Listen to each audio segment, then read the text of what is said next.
जिंदगी में ऐसी कई मुलाकातें होती हैं जो शायद छोटे वक्फे के लिए होती हैं, पर उनकी छाप शायद जिंदगी भर रहती है। मोहन राकेश जी की इस कहानी में आपका परिचय होगा एक ऐसे अपरिचित से जो शायद आपको भी कभी किसी ट्रेन, बस या फिर किसी पार्क की बेंच पर मिला हो। आप इस कहानी को जरूर सुने और हो सकता है कि आपको किसी ऐसे शख्स की याद आ जाए। तो सुनिए मोहन राकेश जी की अपरिचित और सुनते रहें अपनी मन की आंखों से। सुनो जरा, सुनो जरा।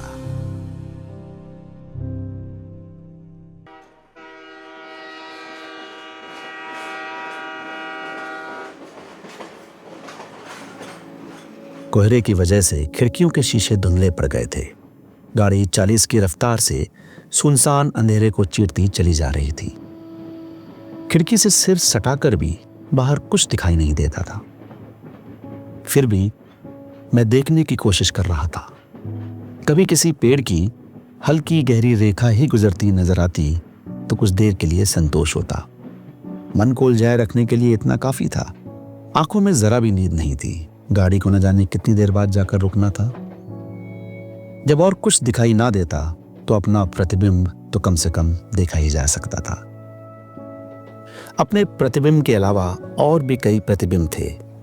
ऊपर की बर्थ पर सोए व्यक्ति का प्रतिबिंब अजब बेबसी के साथ हिल रहा था।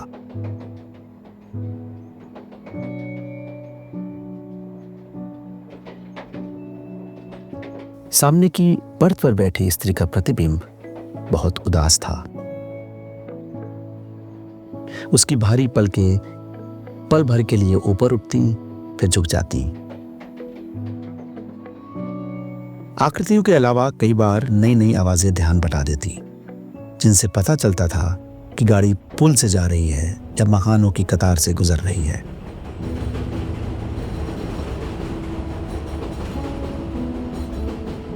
बीच में सहसा इंजन की चीख सुनाई दे जाती, जिससे अंधेरा और एकांत और गहरे महसूस होने लगते।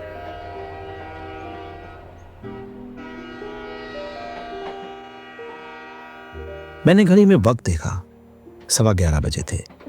सामने बैठी स्त्री की आंखें बहुत सुनसान थीं। बीच बीच में उनमें से एक लहर सी उठती और विलीन हो जाती। वह जैसे आंखों से देख नहीं रही थी, सोच रही थी। उसकी बच्ची, जिसे फर के कंबलों से लपेटकर सुलाया गया था, जरा जरा कुनमुनाने लगी। गुलाबी टोपी सिर से उतर गई थी। उसने 1-2 बार पैर पटके अपनी बंधी हुई मुट्ठियां ऊपर उठाई और रोने लगी। स्त्री की सुनसान आंखें सहसा उमड़ आई। उसने बच्ची के सिर पर टोपी ठीक कर दी और उसे कंबल समेत उठाकर छाती से लगा लिया। मगर इससे बच्चे का रोना बंद नहीं हुआ। उसने उसे हिलाकर और दुलाकर चुप कराना चाहा, मगर वो फिर भी रोती रही। इस पर उसने कंबल थोड़ा हटाकर बैग से बोतल निकालकर बच्ची के मुंह में दूध दे दिया और उसे अच्छी तरह अपने से सटा लिया। मैं फिर खिड़की से सर चढ़ाकर बाहर देखने लगा। दूर बत्तियों की एक कतार नजर आ रही थी। शायद कोई आबादी थी या सिर्फ सड़क ही थी। गाड़ी तेज रफ्तार से चल रही थी और इंजन बहुत पास होने से कोहरे के साथ धुआं भी खिड़की के शीशों पर जमता जा रहा था। आबादी या सड़क जो भी वह थी, अब धीरे धीरे पीछे रह गई थी। शीशे में दिखाई देते प्रतिबिंब पहले से गहरे हो गए थे। स्त्री की आंखें मुंद गई थी और ऊपर लेटे व्यक्ति की बांह जोर जोर से हिल रही थी। शीशे पर मेरी सांस के फैलने से प्रतिबिंब और धुंधले हो गए थे, यहां तक कि धीरे धीरे सब प्रतिबिंब अदृश्य हो गए थे। मैंने तब जेब से रुमाल निकालकर शीशे को अच्छी तरह पोंछ दिया। स्त्री ने आंखें खोल ली थी और एक टक सामने देख रही थी। उसके होठ पर हल्की सी रेखा फैली थी, जो ठीक मुस्कुराहट नहीं थी। मुस्कुराहट से बहुत कम व्यक्त उस रेखा में कहीं गंभीरता भी थी और अवसाद भी, जैसे वह अनायास उभर आई किसी स्मृति को देख रही थी। उसके माथे पर हल्की सी सिकुड़न पड़ गई थी। बच्ची जल्दी ही दूध से हट गई। उसने सिर उठाकर अपना बिना दांत का मुंह खोल लिया और किलकारियां भरती हुई मां की छाती पर मुट्ठियों से चोट करने लगी। दूसरी तरफ से आती एक गाड़ी तेज रफ्तार में पास से गुजरी तो वह जरा सहम गई, मगर गाड़ी निकलते ही और भी मुंह खोलकर किलकारी भरने लगी।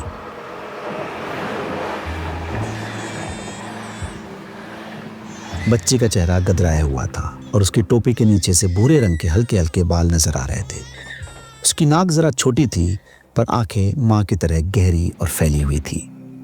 माँ के गाल और कपड़े नोचकर उसकी आंखें मेरी तरफ घूम गईं और बाहें हवा में पटकती हुई मुझे अपनी किलकारियों का निशाना बनाने लगी। स्त्री की पलकें उठी और उसकी उदास आंखें क्षण भर मेरी आंखों से मिली। मुझे उस क्षण के लिए ऐसा लगा कि मैं एक ऐसे क्षितिज पर देख रहा हूँ जिसमें गहरी सांच के सभी हल्के रंग झिलमिला रहे हैं और जिसका दृश्यपट क्षण के हर 100वें हिस्से में बदलता जा रहा है। बच्ची मेरी तरफ देख रही थी, हाथ पटक रही थी, इसलिए मैंने अपना हाथ उसकी तरफ बढ़ा दिया और कहा, आ बेटा आ। मेरे हाथ पास आ जाने से बच्ची के हाथों का हिलना बंद हो गया। उसके होंठ रुआंसे से हो गए। स्त्री ने बच्ची को अपने ओठों से छुआ और कहा, जा बिट्टू, जाएगी उनके पास। गैर आदमी से डरती है, मैंने मुस्कुराकर कहा और हाथ हटा लिया। नहीं, डरती नहीं, इसे दरअसल आदत नहीं है। ये आज तक या तो मेरे हाथों में रही है या नौकरानी के। और वह उसके सिर पर झुक गई। बच्ची उसके साथ सटकर आंखें झपकाने लगी। महिला उसे हिलाते हुए थपकियां देने लगी। बच्ची ने आंखें मूंद ली थी। महिला उसकी तरफ देखते हुई जैसे चूमने के लिए होठ बढ़ाए उसे थपकियां दे रही। फिर एकाएक उसने झुककर उसे चूम लिया। बहुत अच्छी है हमारी बिट्टू, झट से सो जाती है। यह उसने जैसे अपने से कहा और मेरी तरफ देखा।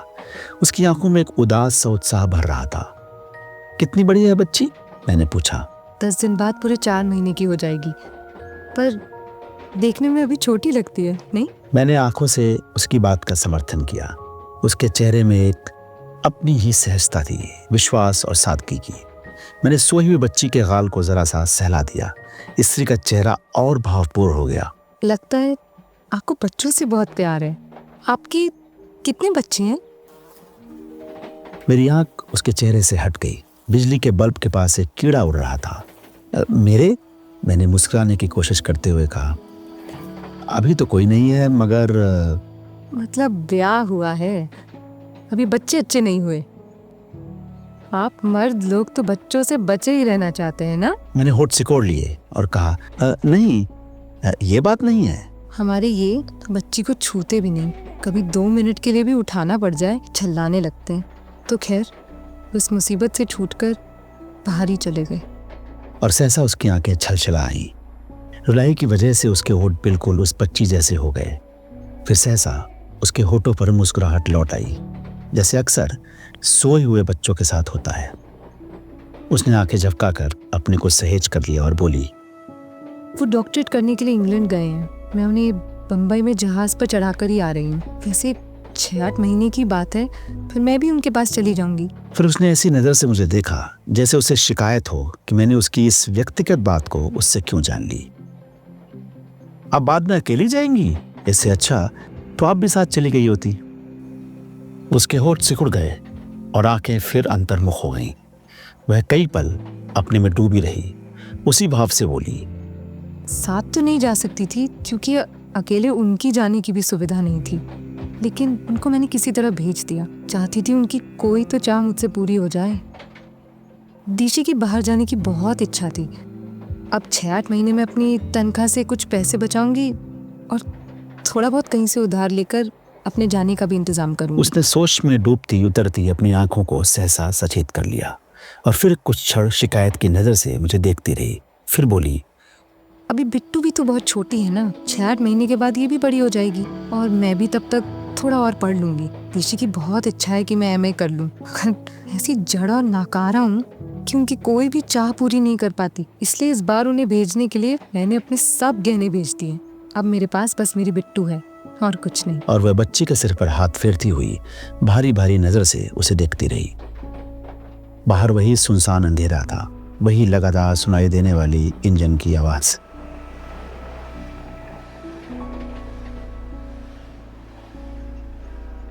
वह फिर कई क्षण अपने में डूबी रही। फिर उसने एक उबासी ली और बच्ची को अच्छी तरह कंबल में लपेटकर सीट पर लेट गई।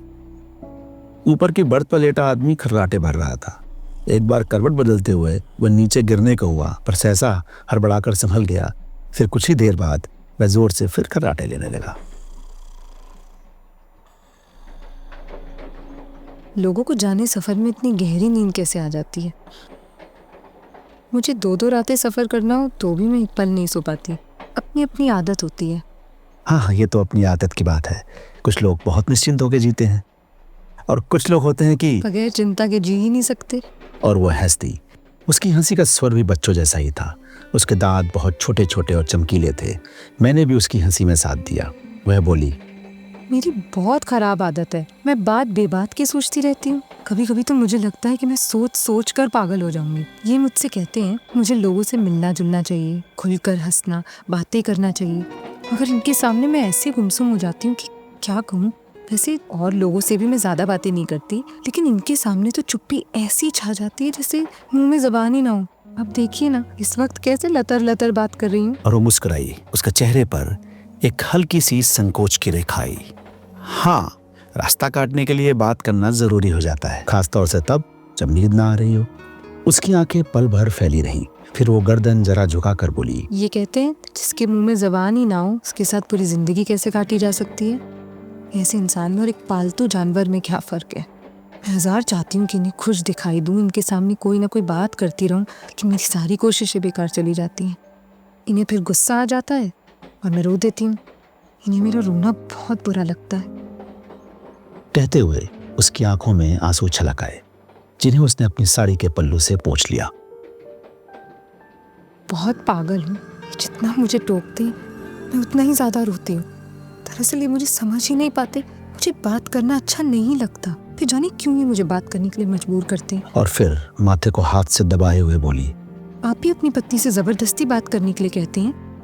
मैंने पीछे टेक लगाकर कंधे सिकोड़ लिए, हाथ बगलों में दबाए, बत्ती के पास उड़ते हुए कीड़ों को देखने लगा। फिर सिर को जरा सा झटक कर मैंने उसकी तरफ देखा। वह उत्सुक नजर से मेरी तरफ देख रही थी। मैंने मुस्कुराने की चेष्टा करते हुए कहा, मुझे यह कहने का कभी मौका नहीं मिलता। मैं बल्कि 5 साल से यह चाह रहा हूँ कि वह ज़रा कम बात किया करे। मैं समझता हूँ कि वह इंसान चुप रहकर ज़्यादा बात कर सकता है। ज़बान से कही बात में वो रस नहीं होता जो आँख की चमक या होठों के कंपन या माथे की एक लकीर से कही गई बात में होता है। मैं जब उसे यह समझाना चाहता हूँ तो वह मुझे विस्तार पूर्वक बता देती है कि ज़्यादा बात करना इंसान की निश्चलता का प्रमाण है। और मैं इतने सालों में अपने प्रति उसकी भावनाओं को समझ नहीं सका। वो दरअसल कॉलेज में लेक्चरर है और अपनी आदत की वजह से घर में भी लेक्चर देती रहती है। ओह। वह थोड़ी देर दोनों हाथों में अपना मुंह छुपाए रही, फिर बोली, ऐसा क्यों होता है कि मेरी समझ में नहीं आता। मुझे डीसी से यही शिकायत है कि वो मेरी बात ही नहीं समझ पाते। कई बार उनके बालों में उंगलियां उलझाकर उनसे बात करना चाहती हूँ। कई बार उनके घुटनों पर सर रखकर मुंदी आंखों से उनसे इतना कुछ कहना चाहती हूँ, लेकिन उन्हें ये सब अच्छा ही नहीं लगता। वे कहते हैं ये सब गुड़ियों का खेल है। उनकी पत्नी को जीता जागता इंसान होना चाहिए और मैं इंसान बनने की बहुत कोशिश करती हूँ, लेकिन नहीं बन पाती, कभी नहीं बन पाती। इन्हें मेरी कोई आदत अच्छी ही नहीं लगती। मेरा मन होता है कि चांदनी रात में खेतों में घूमूं या नदी में पैर डालकर घंटों बैठी रहूं, मगर ये कहते हैं ये सब आइडल मन की वृत्तियां हैं। इन्हें क्लब में, संगीत सभाएं और डिनर पार्टियों में अच्छा लगता है। मैं इनके साथ वहाँ जाती हूँ तो मेरा दम घुटने लगता है। मुझे वहाँ ज़रा अपनापन महसूस नहीं होता।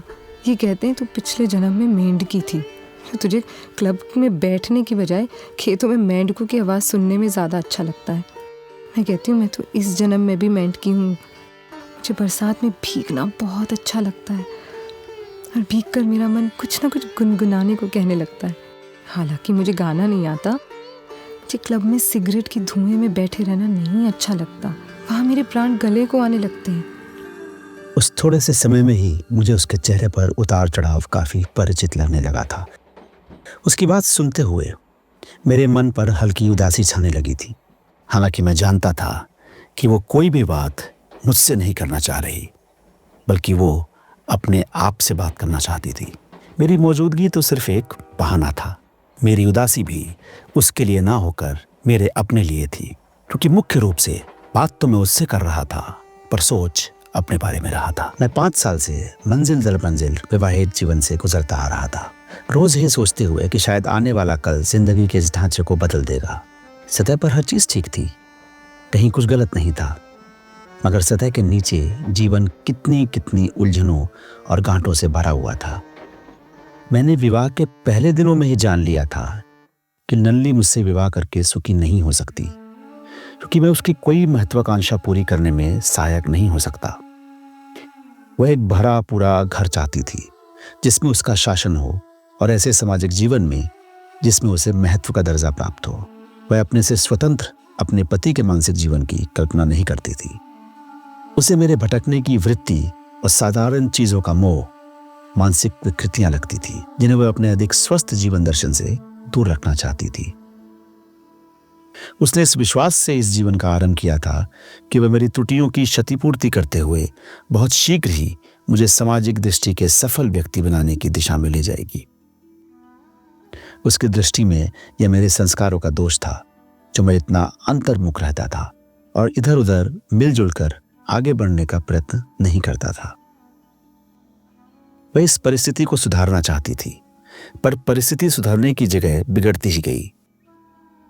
वह जो कुछ चाहती वह मैं नहीं कर पाता, और जो कुछ मैं चाहता था वह उससे नहीं होता था।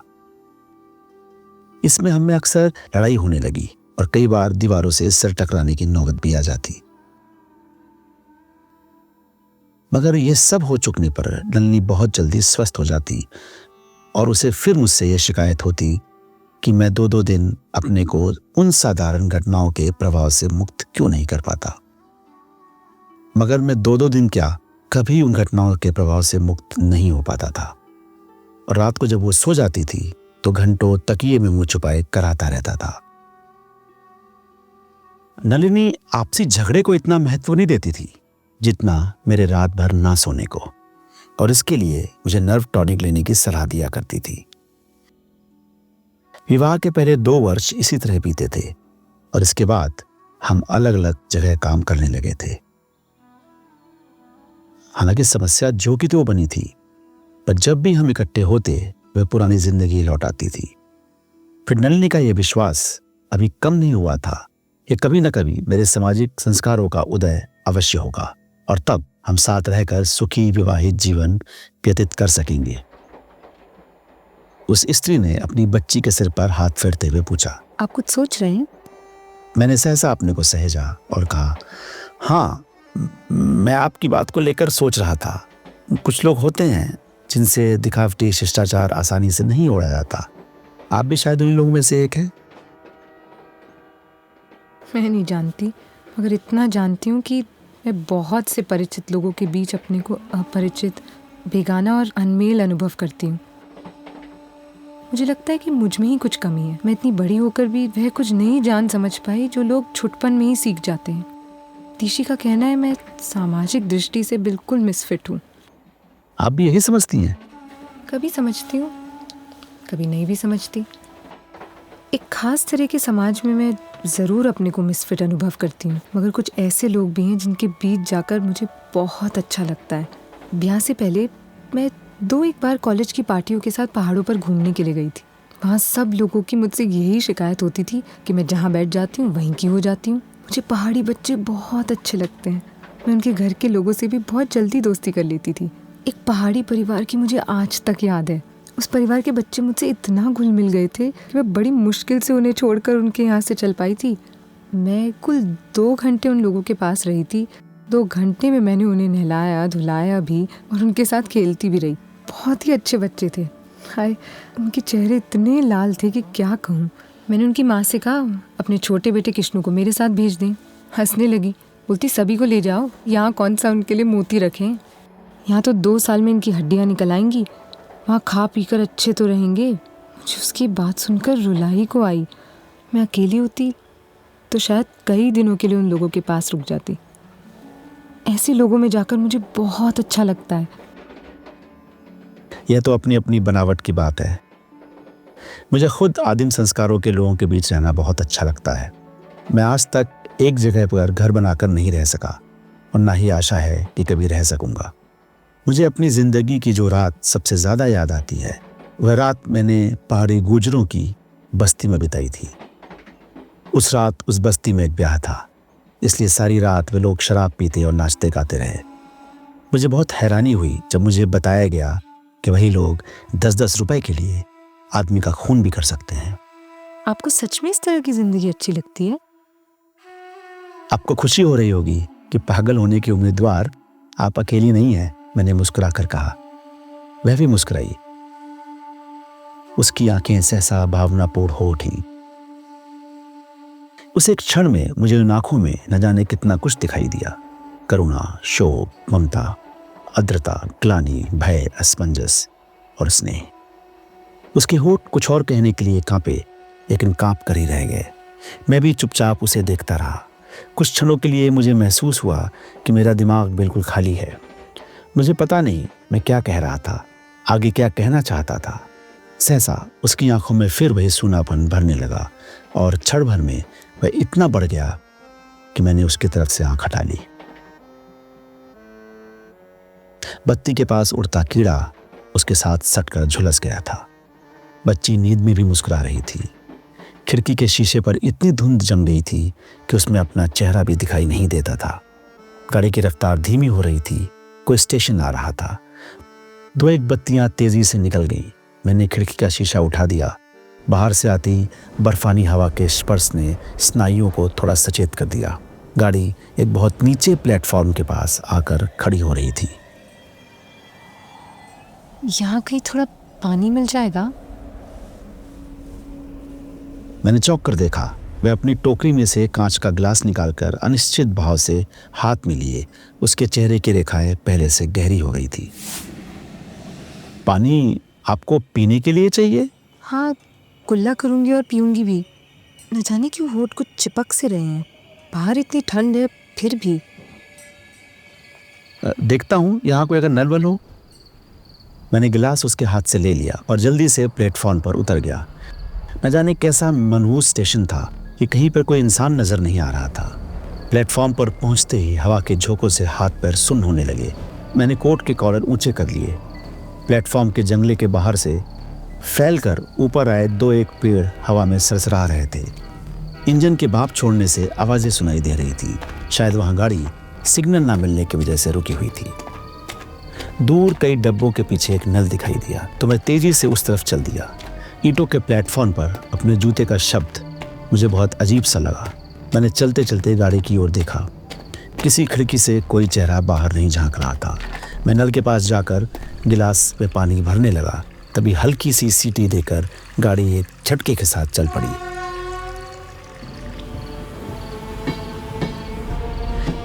मैं भरा हुआ पानी का गिलास लिए अपने डिब्बे की तरफ दौड़ा।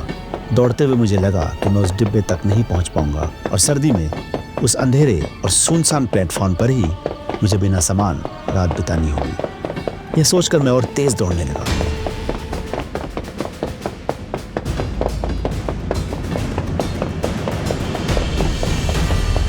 किसी तरह अपने डिब्बे के बराबर पहुंच गया।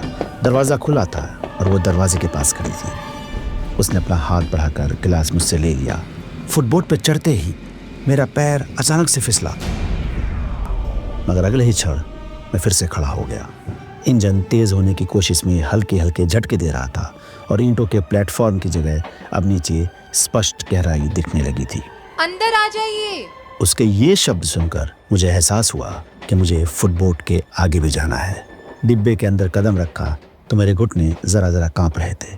अपनी जगह पर आकर मैंने अपनी टांगें सीधी करके पीछे टेक लगा ली।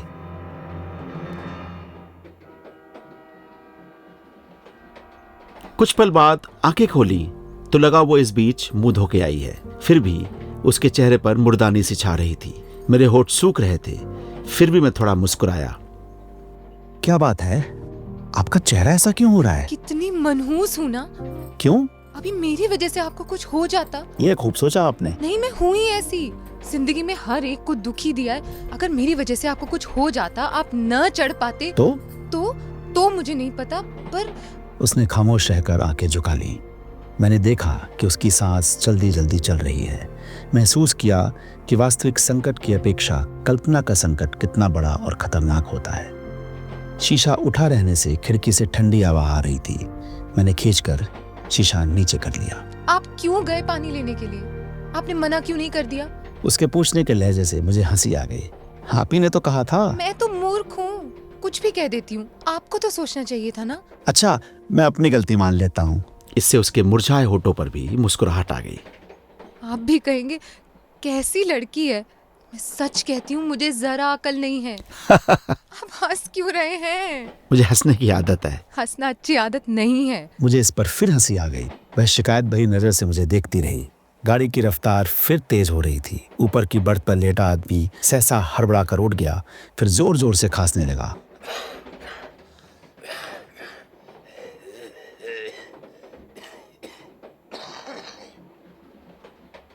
खांसी का दौर शांत होने पर उसने कुछ पल छाती पर हाथ दबाया, फिर अजीब सी आवाज में पूछा, क्या वजह है? 11:15। मैंने उसकी तरफ देखकर उत्तर दिया। हैं? कल 11:15? उसने निराश स्वर में कहा और फिर लेट गया। कुछ ही देर बाद वह खर्राटे भरने लगा। आप भी थोड़ी देर सो जाइए। आपको नींद नहीं आ रही? आप सो जाइए। मैंने आपसे कहा था ना, मुझे गाड़ी में नींद नहीं आती। आप सो जाइए। मैंने कंबल ले लिया। मेरी आंखें देर तक उस बत्ती को देखती रहीं, जिस पे अभी भी एक कीड़ा झुलसा हुआ उस पे चिपक रहा था। रजाई भी ले लीजिए, काफी ठंड है। नहीं, अभी इतनी जरूरत नहीं। मैंने बहुत से गर्म कपड़े पहने हुए हैं। ले लीजिए, ये बाद में ठिठुरते रहेंगे। नहीं, ठिठरूंगा नहीं। मैंने कंबल गले तक लपेटते हुए कहा। और थोड़ी थोड़ी ठंड लगती रहे तो जरा अच्छा रहता है।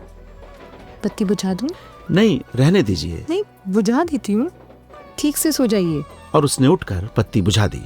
मैं काफी अंधेरे में छत की तरफ देखता रहा। फिर मुझे नींद आने लगी। शायद आधी रात से ज्यादा बीत चुकी थी जब इंजन के भोंपू की आवाज से मेरी नींद खुली।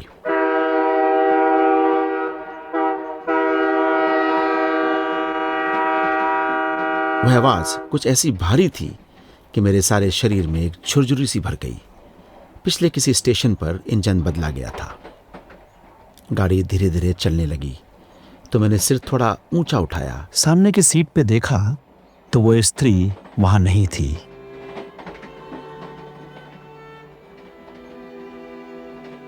इस स्टेशन पर ना उतरी हो, ये सोचकर मैंने खिड़की का शीशा खोला और बाहर देखा। प्लेटफॉर्म बहुत पीछे रह गया था और लंबी बत्ती की कतारों के सिवा कुछ दिखाई नहीं दे रहा था। मैंने खिड़की फिर बंद कर दी। अंदर की लाइट अभी भी बुझी हुई थी।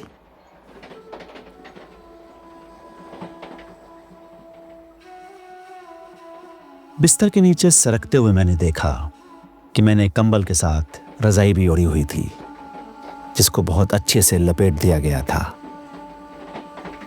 गर्मी की कई सिरहनें एक साथ पूरे शरीर में दौड़ गई। ऊपर बर्थ पे लेटा आदमी अभी भी खर्राटे ले रहा था और वह अपरिचित अब उस सीट पे नहीं थी।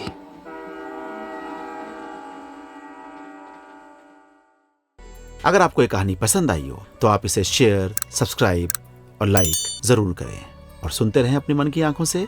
सुनो जरा।